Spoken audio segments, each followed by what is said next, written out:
Today, I'm going to teach you how to grow your own salad at home. That's right. No more of that stinky stuff in that package that you put in your fridge and you let it sit at the back of the fridge for 2 weeks and then you toss it.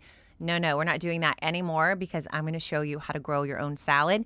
And I am going to be reading from my book, Leaves, Roots, and Fruit.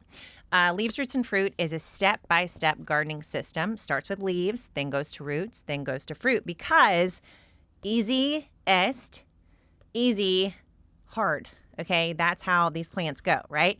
Super easy, a little bit harder.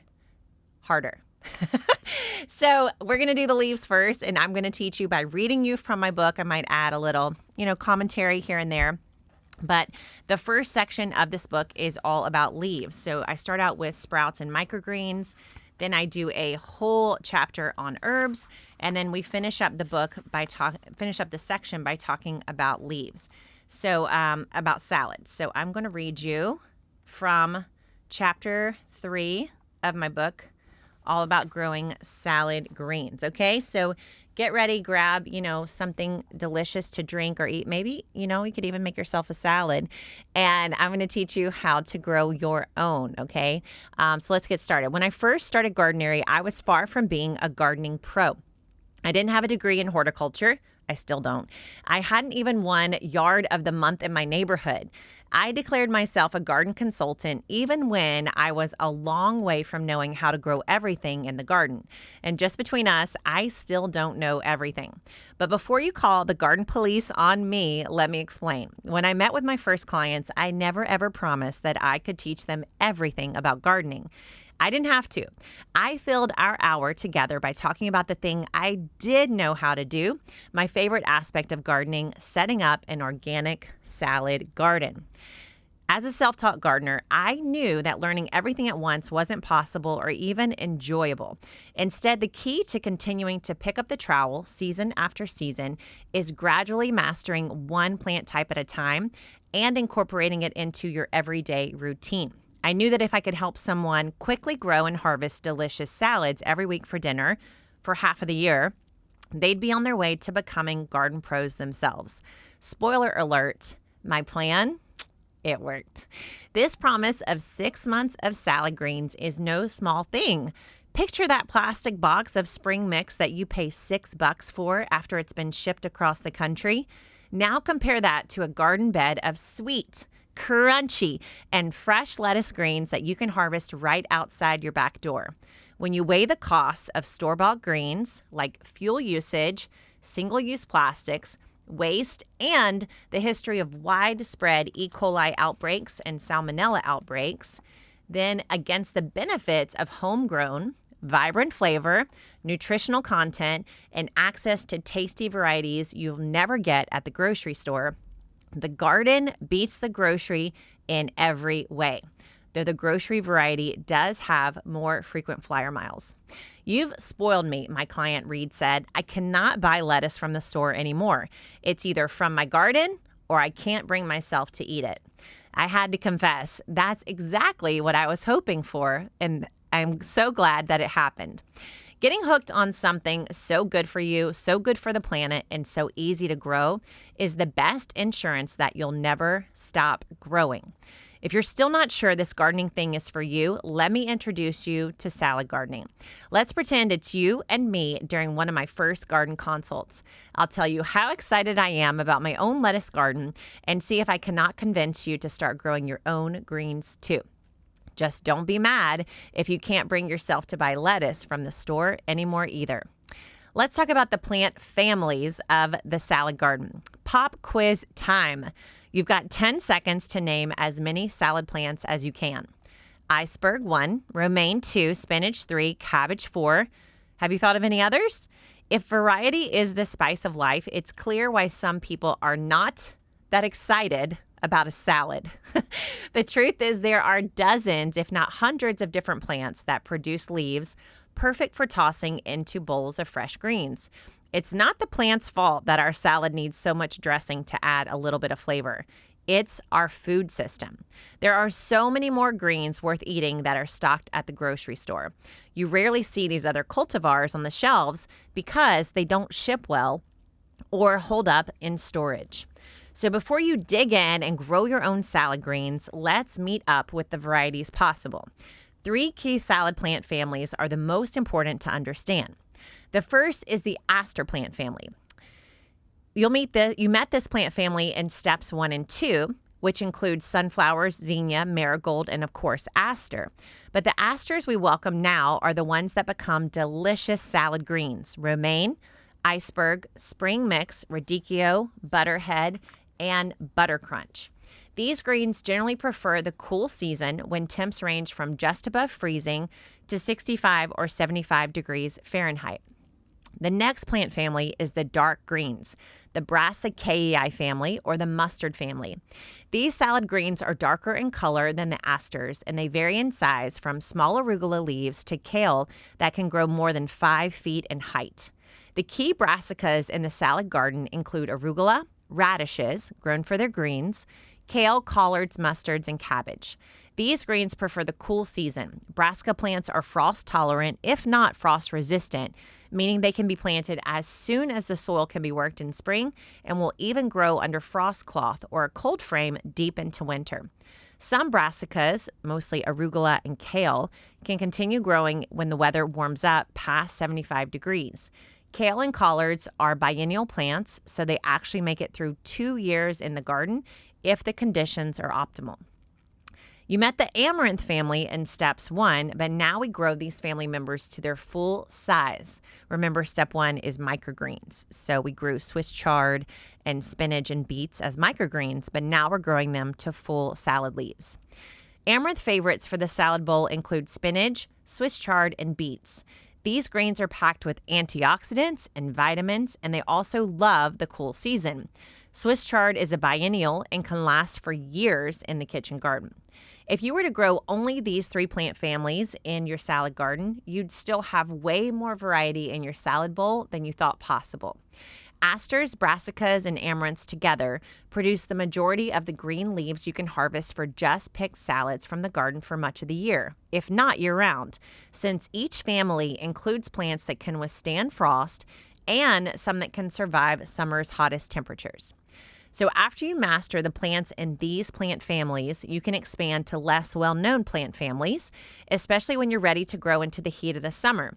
For warmer times of the year, you can try nasturtiums, a peppery green that produces beautiful edible flowers and flourishes in the warm season, and New Zealand spinach, a heat-loving salad green that's actually not spinach at all, but still packs the same nutrients, and another spinach called Malabar spinach. This is a climbing plant, and Malabar spinach is a nutrient-dense green that thrives in the summer heat.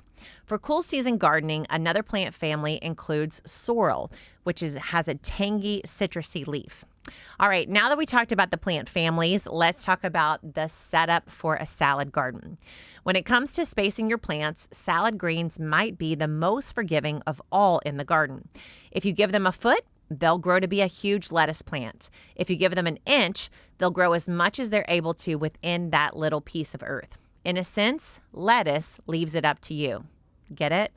The space you should allot to salad greens really depends on A, the output you're hoping to achieve, and B, whether you'd like to cut a couple of leaves from each plant at a time or harvest an entire head of greens all at once. If you're aiming for small leaf harvest, plant the seeds closer together with as many as 9 to 12 seeds per square foot for smaller greens, or at least 1 to 4 seeds per square foot for larger ones.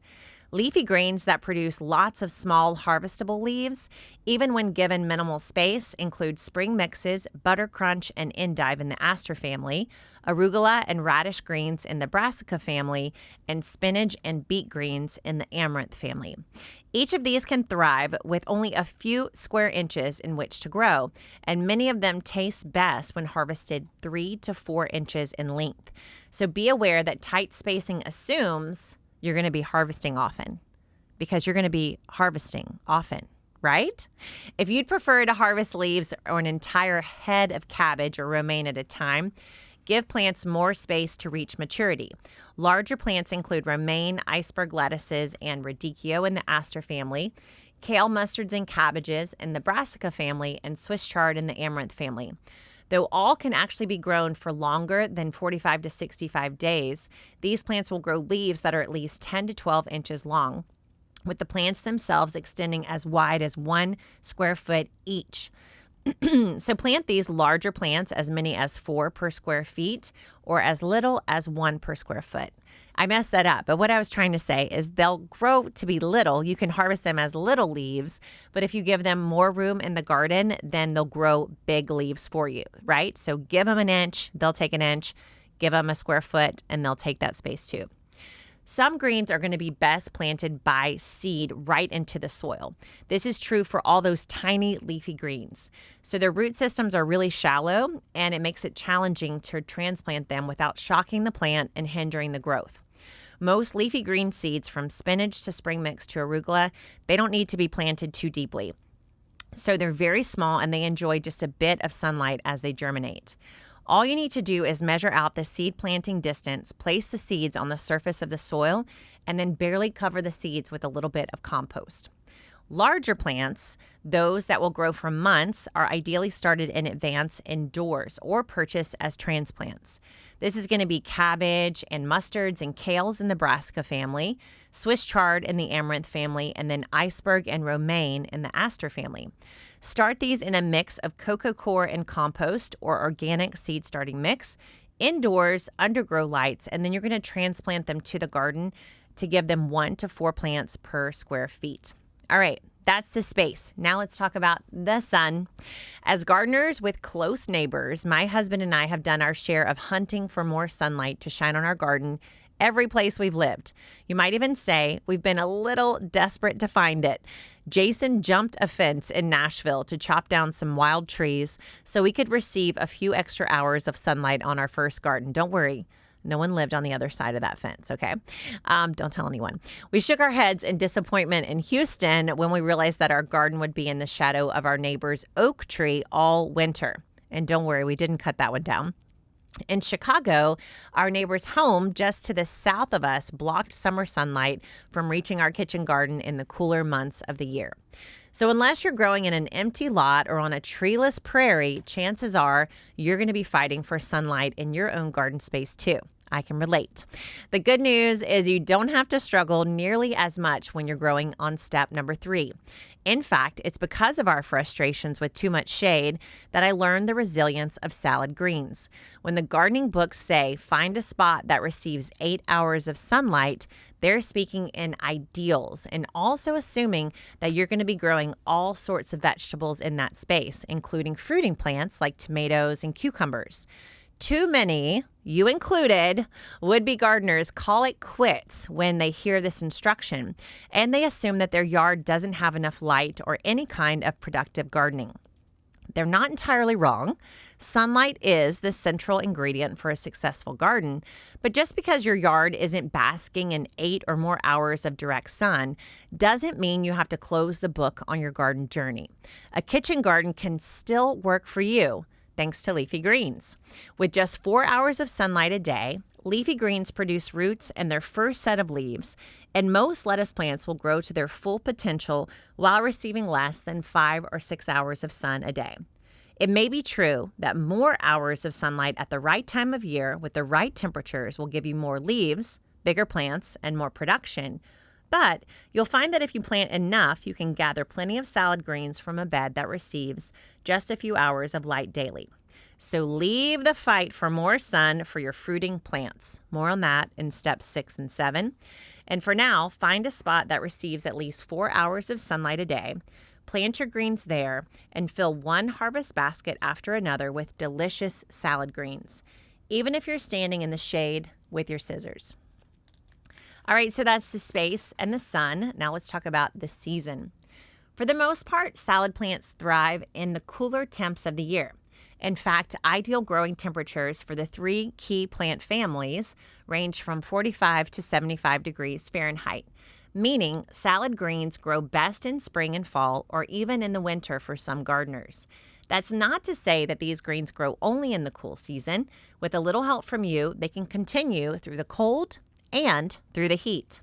In cold weather, greens grow under the cover of frost cloth for protection from light frost and they'll hold up until temperatures go below 25 degrees. If you really want your greens to push through winter, you can grow them under glass, under a small cloche, in a cold frame, or inside a greenhouse, where most greens stay alive and are harvestable even when outside temps sink as low as the teens. In hot weather, you can extend the life of your cool weather loving salad plants by keeping their roots well watered each day and by covering the plants with shade cloth or a wicker cloche. Providing shade can delay bolting, going to flower and seed, by at least a few weeks and possibly the whole season. Of course, the best way to push into either the coldest or the hottest parts of the year with salad greens is to grow the varieties that are more tolerant or resistant to the temperature swings. For extreme cold, grow greens with a Savoy or bumpy texture. Brassicas like kale and especially cabbage have Savoy varieties. To push into the hotter months, you're going to grow greens that love the heat, like Malabar spinach, New Zealand spinach, nasturtiums, and mustards. One final way to extend your salad garden season is by focusing on biennial plants, like kale and collards from the Brassica family and Swiss chard from the amaranth family. These plants do not produce seed until their second full growing year. Biennial plants need to survive as long as possible so they make it to their seed-producing year, which means they'll work hard to keep growing through the hottest days. Planting biennials means more greens for you, possibly year-round. Let's talk about caring for a salad garden. First, the water. One of my favorite concepts in the garden is to think about nature. I introduced that in my first book, Kitchen Garden Revival. Because gardening adventures often begin at the big box store these days, it's easy to forget that nature has all the answers we need when it comes to plant care and growth. Anytime I feel confused, frustrated, or downright overwhelmed in the garden, I just come back to this question: how does this grow in nature? The answer is almost always the solution I'm looking for and the logic I need to keep me growing. Our kitchen gardens may be made with our own hands, but the main goal is to imitate what happens in the wild. Our best work as gardeners is simply imitating nature as closely as possible. Consider the life cycle of a butter crunch plant. After growing lots of leaves, it finally produces a bolted stalk with flowers that bloom. Those flowers dry, each one containing hundreds of tiny seeds, and with the first big rainstorm of autumn, all those seeds drop to the ground. The plant's withered leaves and stalk crumble under the weight of the first snow and freeze in place over the dark months of winter. As the days lengthen in early spring, sunlight hits the soil once more, and the snow begins to melt. Yay! Each day, another layer of snow turns to water until all we see is dark, wet earth. What we can't see are the lettuce seeds, the ones that fell onto the soil where they continue their long winter nap. Day after day, the seeds absorb the sun's warmth, the light overhead, and the rain and the snow melt. Finally, full to the brim of cool water and warm soil, the tiny seeds burst right open. It's easy to assume that the first green sprout came up because of the sunshine. Yes, light was definitely part of the equation. However, the thing that was most consistent for those seeds was water. That slow snow melt provided consistent moisture for the seeds until they simply had to burst open and sprout. And that's the picture to keep in mind when you're watering your lettuce greens. Most lettuce plants are 90 to 95% water. So to successfully grow lettuce greens, watering has to be one of your major focuses. More important than the frequency of watering is the consistency. So there's one word to remember when it comes to your salad greens watering plan: consistency. Sorry, I said consistency too soon. Let's do that again. More important than the amount of water is the frequency of watering. So there's one word to remember, and that's consistency. That's better, right? If you're growing lettuce greens, you've now got a new habit to add to your gardening routine, and that's checking the moisture level of your salad plants. The most crucial time for consistent watering is before the seeds germinate. Think about nature here and just picture that melting snow. Don't let the soil dry out one bit before the seeds show their first signs of green. Once the seeds are established, continue to keep the plants well watered. Lettuce plants have shallow roots that grow right under the soil surface. putting them at risk of drying out sooner than the more deeply planted seeds. So, water lettuce seedlings consistently, maintaining a moist soil environment and being certain that the water hits the roots of the plants, not the leaves. As lettuce plants grow, their leaves will tell you when to water and when to pause. If leaves begin to wilt, that's a sign you should have watered about 2 days ago. You'll have to baby the greens back to life over the next few days. If leaves turn yellow, you water too much. And if leaves show signs of mold or mildew or the stem starts to rot, you're watering way too much. Let nature be your guide when it comes to watering your salad plants. Remember the slow snow melt. Give them a little water, not too much, and keep it consistent. Follow these rules and you're 98% of the way there. Nutrients. The good news about growing salad greens is that they only reach the 3rd stage of their maturity before we harvest and enjoy them. That's because leaves are the only thing that we want from these plants.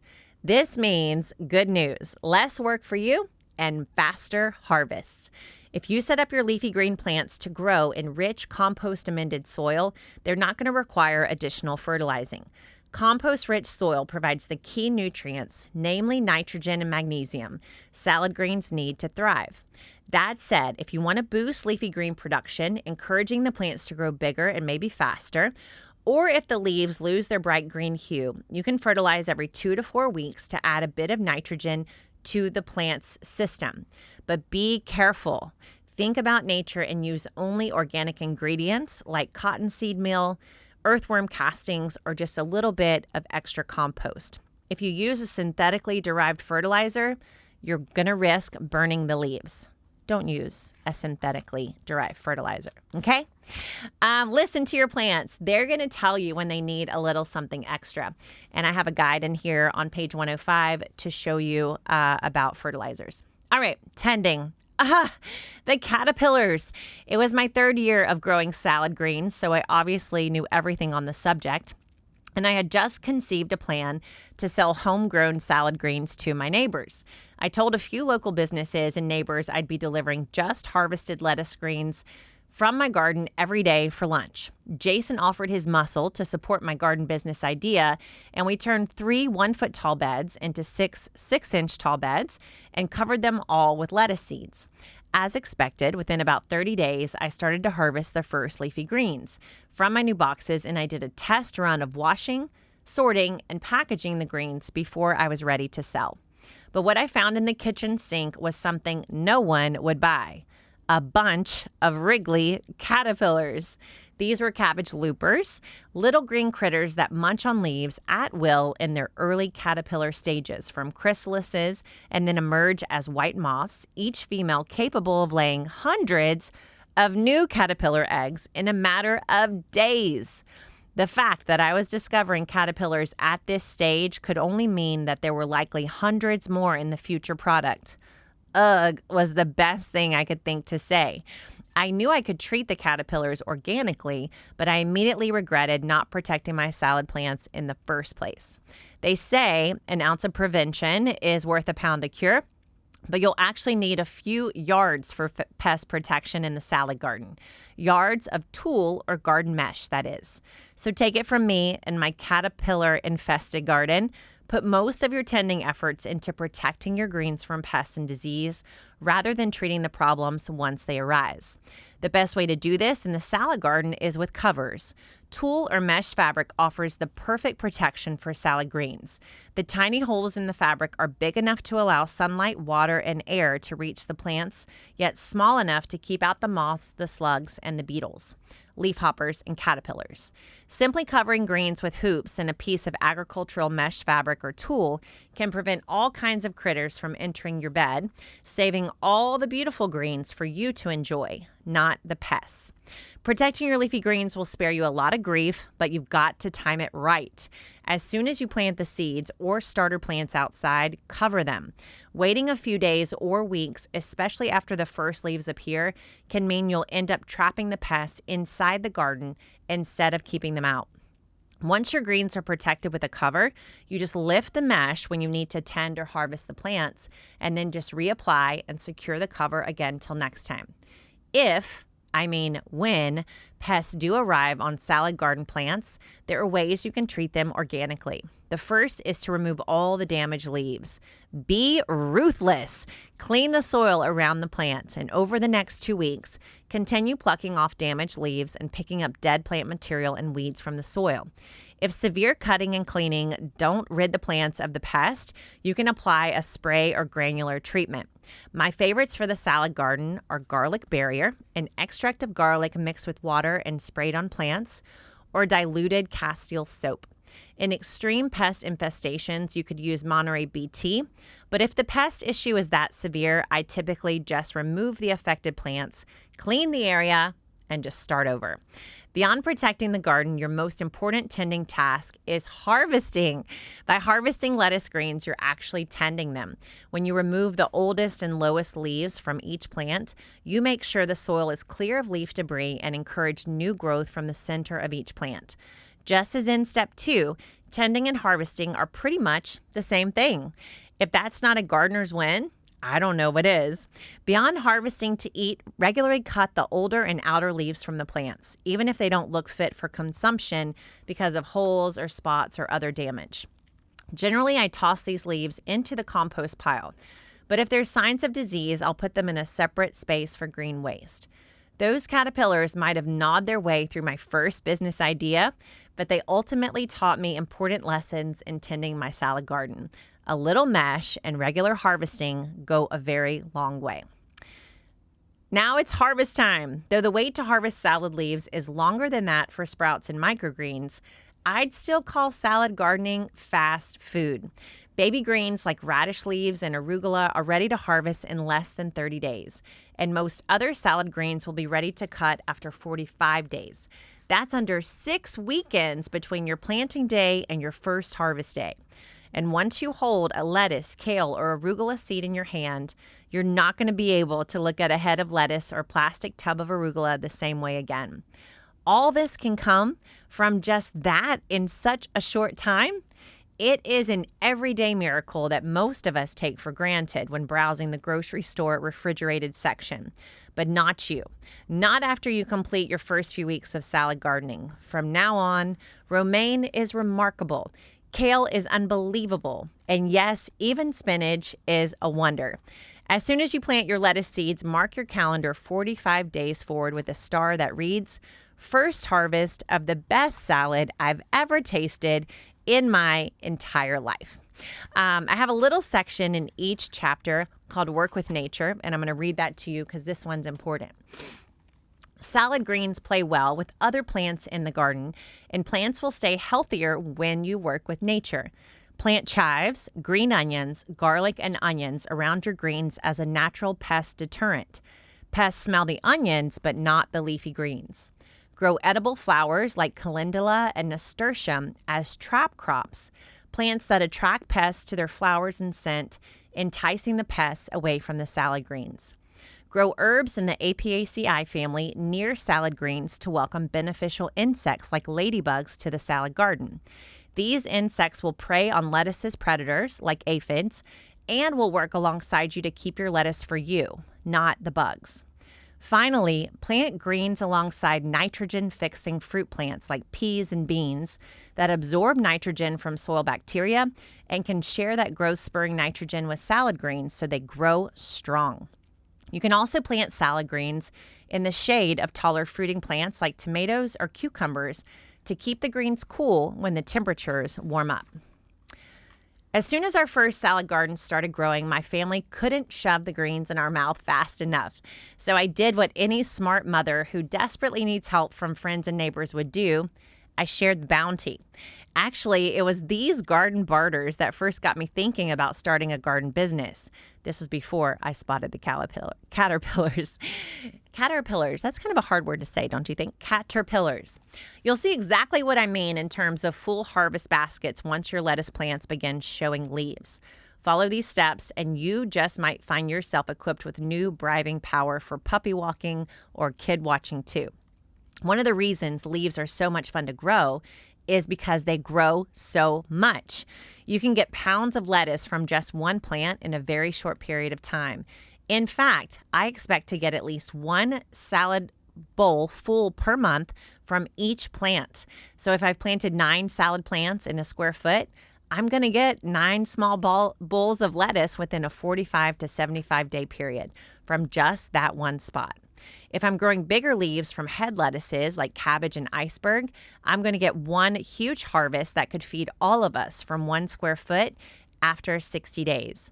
And if it's a large cut and come again plant like kale, I'm going to harvest weekly from that 1 square foot of space for at least 3 to 6 months, if not longer. It's good to think forward to harvest time when planning and planting your salad greens. Before sowing any seeds, estimate the number of green servings you'd love to have for your household per month. Remember, this isn't just for raw salad. I use greens in the morning smoothies and dips and side dishes and stir fries and sauteed meals too. So I usually estimate a little under 2 servings a day for myself and my husband and 1 serving every day for my kids. One can hope. This adds up to about 150 green servings per month for our household. So when I divide that up by 4 or 5 plants per square foot, I know I need about 30 square feet of gardening space to grow enough salad for my family every single month. Once your plants get started, it can be hard to keep up with everything that's coming out of the garden. Harvest one leaf and another one's already growing to replace it. The majority of plants from the aster and some from the brassica and amaranth family will produce new and delicious leaves for 60 to 90 days if the temps stay below 80 degrees Fahrenheit.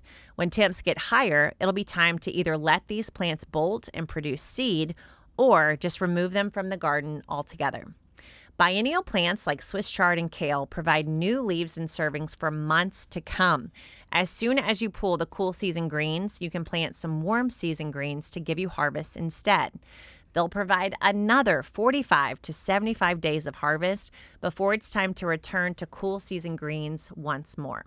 If you've got a hot season in your climate, fill it with hot tolerant greens like Malabar spinach, sorrel, and longevity spinach too.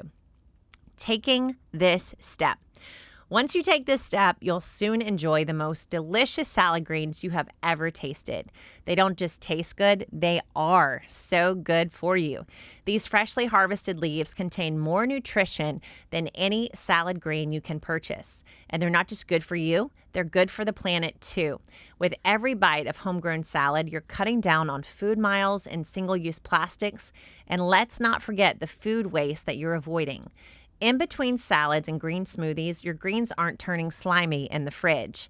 They're still growing in your garden, staying healthy and fresh until you're ready to consume another harvest.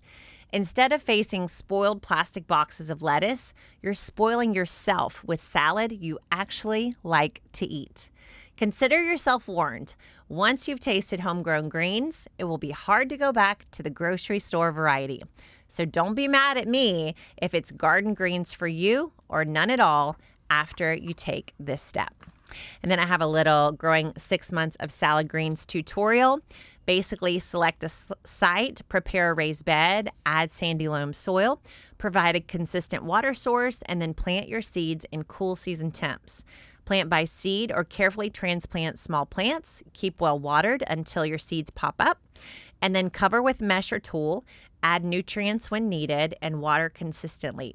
Cut the outer and lower leaves often. Harvest weekly after 45 days. Remove the plant once it bolts and then start all over again. And that, my friend, that's how to grow your own salad garden from my book, Leaves, Roots, and Fruit. This is just step 3 of an 8-step system where I teach you how to go from black thumb to green thumb. But listen, if you just do step 3, oh my goodness, can you imagine how different your diet would be, how different your health will be, how different your grocery bill will be? When I first started doing this, I planted the salad garden in October when we lived in Houston, and I'm not exaggerating to say I harvested a salad a day, and I did not buy greens from October until April of the following spring. It is that abundant and prolific and that easy. I did that just right alongside my driveway in a couple of simple raised beds. So if I could do this, caterpillars included, you can do this too. Salad gardening is a huge passion of mine, and it's something that I truly believe every single person can do. If you're in an apartment, a townhome, a high-rise, or if you've got sprawling land, each of us should be able to grow enough greens to produce salad for at least 6 months out of the year. So, challenge is on. Are you taking it? Are you accepting this challenge?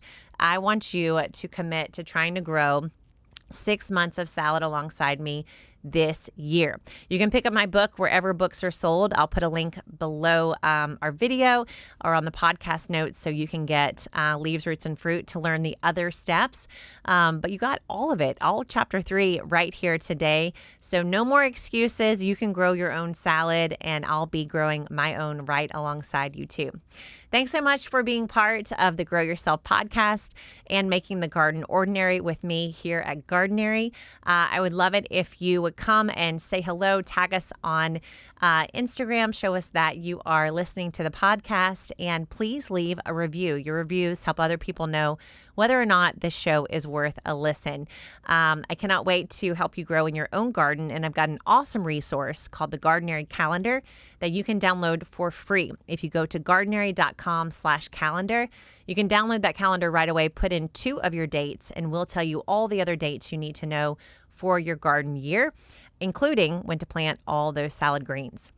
So go to gardenary.com/calendar, and I'll get that calendar for you right away. It's customizable. You get to make your own copy. It's awesome, and you need it, and you're going to use it when you grow all that salad. Thanks for listening. Thanks for watching. I'll see you next time on the Grow Yourself podcast. Thanks so much for listening to the Grow Yourself podcast. You can keep listening anywhere you love getting your podcast delivered. On Apple Podcasts, on Spotify, iHeartRadio, you name it, we are there for you. And if you want to read the notes and get our free resources to help you grow more, you can go to gardenary.com/podcast.